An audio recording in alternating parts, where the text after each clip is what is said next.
Hello my loves, welcome and welcome back to my channel.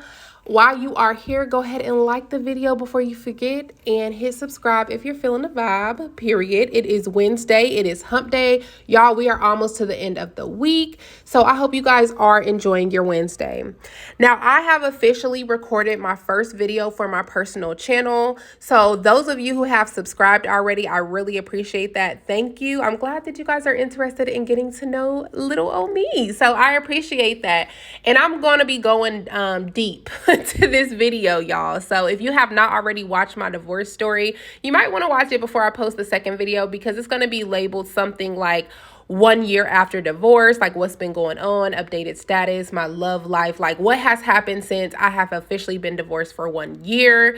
And I'm just gonna like probably have like girl talk. I'm gonna be venting sometimes, and I'm glad that I know that I can't physically see y'all, but I know y'all are here with me. So just certain things. And again, I have some editing to do, but that will be made public tomorrow. And I'm going to be posting on that channel on days that I don't post on this channel. That is going to be linked in the comments. It is Zenah Talk. So again, make sure you hit subscribe and follow me so you don't miss that first video. It will be posted tomorrow evening, sometime between 4 to 5 p.m. Eastern Standard Time.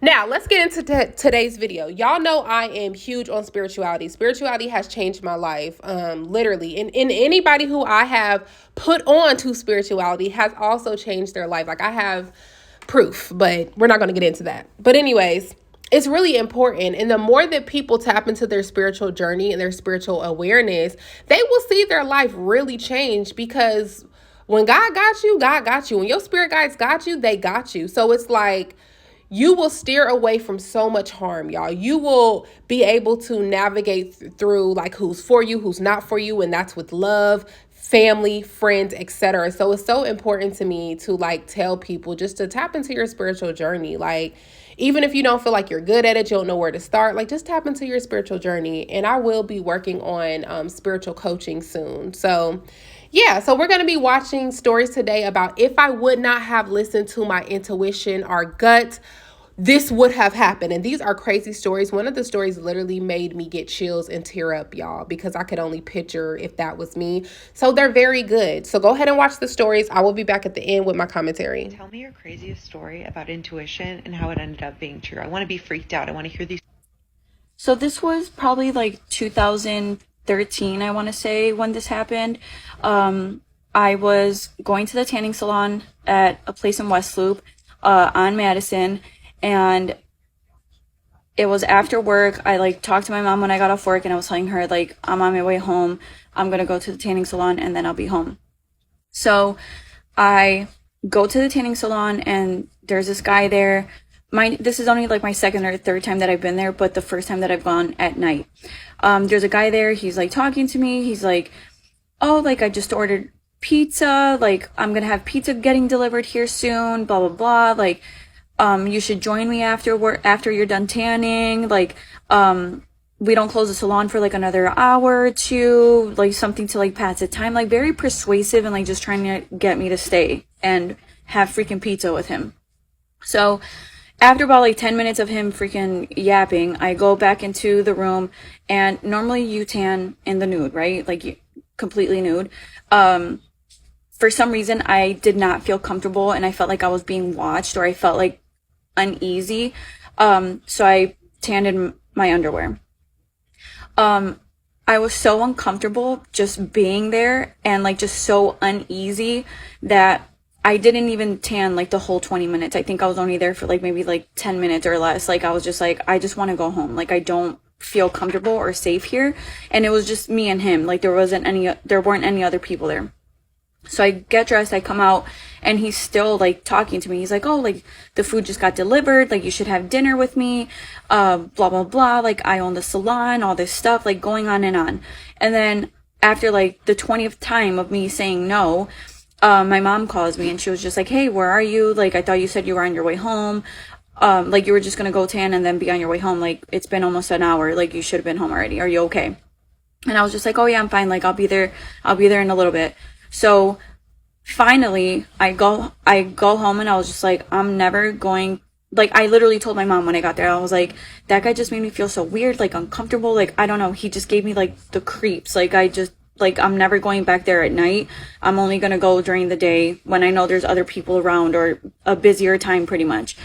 A few years go by, and my sister sends me a link to like a newspaper article, and it's him being sentenced to prison for SAing a woman from, like, a customer from his salon, who pretty much enticed her, or like tried to do the same thing, and was like inviting her over to the bar that he was asking me to go have drinks with him at. And he kept her in his condo for 3 days and was just continuously like SAing her until she finally like was able to escape. And it's just, I think about this all the time, because like it could have easily been me, right? Like he could have been pissed, he could have like attacked me, he could have like persuaded me so well that I would have been like, sure, I'll just sit down and have pizza with this guy, and then, you know, God knows what could have happened to me, right? But I always remember one of my sisters being like, trust your instinct, trust your intuition, like there's a reason why you have it. And yeah, for sure, trust your instincts, your intuition, whatever, your gut feeling, whatever you want to call it. Just so crazy. Okay, this is a story time from literally the other day when I think I was in the middle of a potential setup. So to give y'all like the backstory or whatever, me and my friends went to a Gunna concert, and the concert ended at like 9:30. So we were like, what are we finna do after this? Like, it's so early, whatever. And so me and my friends were like, let's go to this little like chill spot.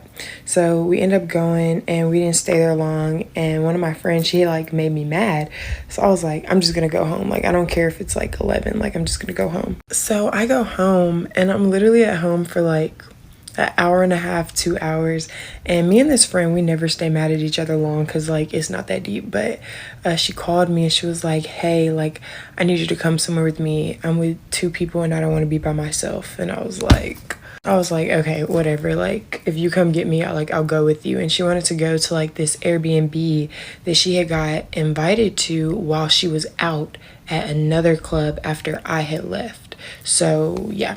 And after she told me the story about how she even got invited to this Airbnb, I put it all together, and it was just weird from the jump. So the dude that she was with at the club, mind you, this is while I'm at home, like I'm not out with her. The dude that she was with at the club is like very, very well known, like very well known. And a girl walked up to him and was like, hey, I'm having an Airbnb thing from 2 a.m. till 4 a.m. Come. And she's saying that to the dude my friend's with. And the dude's like, to my friend, he's like, get her info, like, because he didn't want the girl, this random girl, to have his phone number. So my friend took the info from the girl, and I guess that's when she called me, and she was like, hey, I'm with this guy, and I don't want to be, like, by myself, because he has somebody with him, too, da-da-da-da. I was like, okay, whatever, like, I'll take one for the team today, but, like, you know, one time only type of thing. So basically they came and got me, and me and my friend are in the back, and the dude and his friend are in the front, and I really didn't even want to be there. They were like, chilling, let's go, I'm really excited to go. It's like 2 a.m. like I'm like, oh my gosh. And everybody's like, except the driver. Me and the driver are the only people that are sober. Like my friend and the dude's friend, they're kind of like tipsy or whatever. So anyway, we're driving, we get to like the Airbnb. So just follow me on this. This is the street the Airbnb is on. When we turn left to turn into the street that the Airbnb is on, it's 2 cars parked with their lights on and everything at this like convenience store, but the convenience store is closed, and it's these 2 cars parked there. And I peeped that off rip. I peeped that. So I see the 2 cars, I'm like, whatever, they're probably just, you know, it's 2 a.m. whatever. So the dude pulls into the like parking lot of the Airbnb, because it was like those type of houses that are like condos, those like 3-4 story condos, and they're like all right together. So it's like a kind of a open parking lot for like everybody to park. So literally, like, I kid you not, when we pulled into like the lot where the Airbnb was, a car pulls up right beside us, like right beside us. Like I could reach my hand out and touch it. And the dude driving in my car, he like inched forward.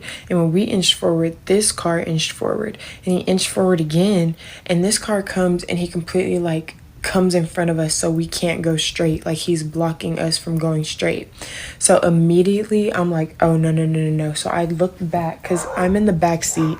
I look back and it's another car behind us trying to block us in. And immediately I'm like, those are those same exact two cars that I just saw in that parking lot at that convenience store right up the street. So immediately I was like, this is not right. I told bro that was driving, I barely know him, I said, yo, back up. Like if you can, back up. And we're in like a scat pack. Like we're in a fast car, and these two cars are like a Chevy Malibu and like a Altima or something. So somehow, some way, the dude like maneuvers his way and like backs out and gets away from the car that was like behind us, and like we took off. So mind you, the guy that's driving is like very well known and has like, people know he has, you know what I'm saying?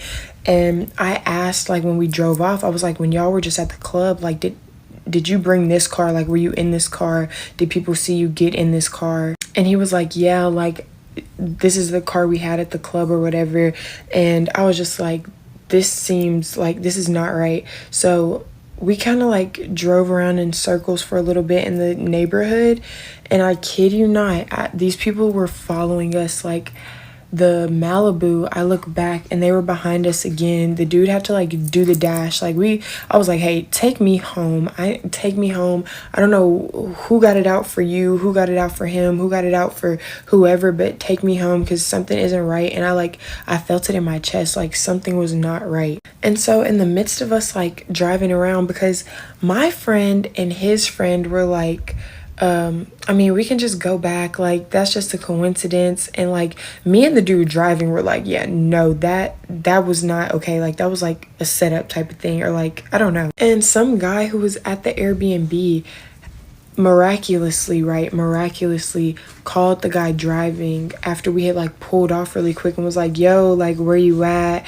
He was like, yo, I think somebody's following me, like, or somebody was trying to like set me up or something, like something isn't right. And he kind of like told him how this car like pulled up on us and everything. And the dude on the phone was just kind of like, bruh, like you're tripping, like pull back up, like, or if you're not gonna come, like share your location with me and so I know you get where you're going safely.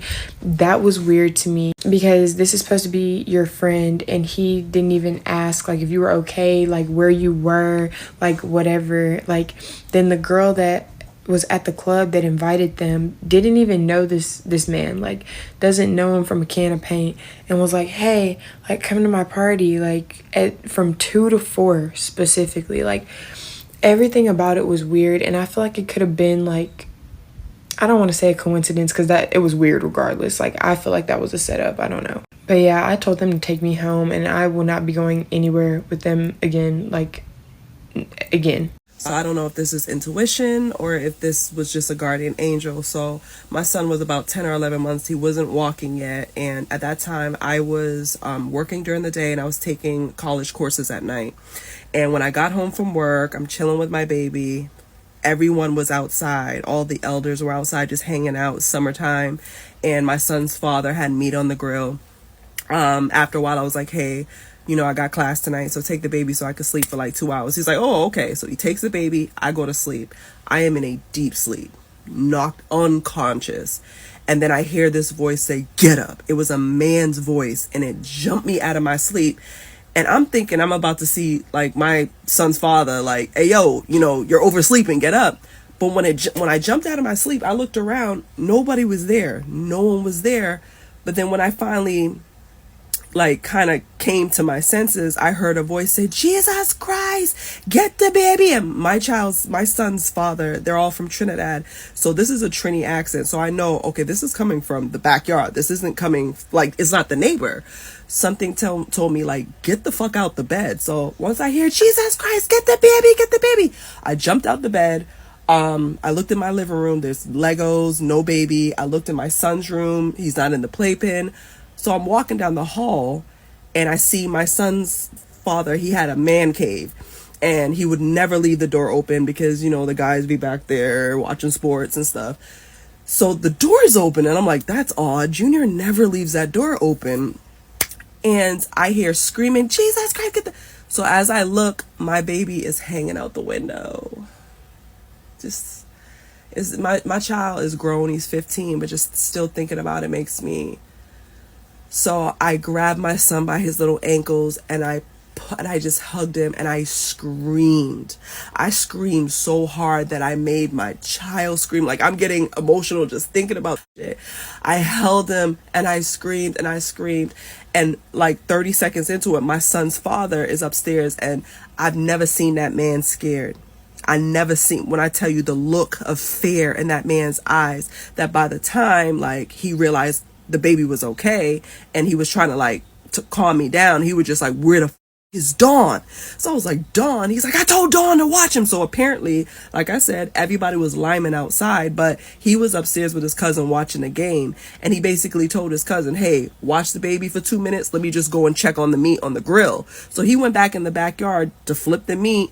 Dawn just left the baby. We don't know. Dawn was in the basement. My baby father beat. Family had to stop him because he's like, you killed my kid. It got to the point where the women that were back there at the time, they were like in their 60s and 70s. They were all just like this, waiting, just preparing for my child to fall. They were just like, Jesus, get the baby. And my son's father had to leave the backyard, run up the steps, and then up 3 flights of steps because we were on the 3rd floor. And by the time he got there, I was already there. I don't know if it's a guardian angel. I don't know if it was my inner self intuition talking, but it was a man's voice, and I will never forget this. And it happened 15 years ago.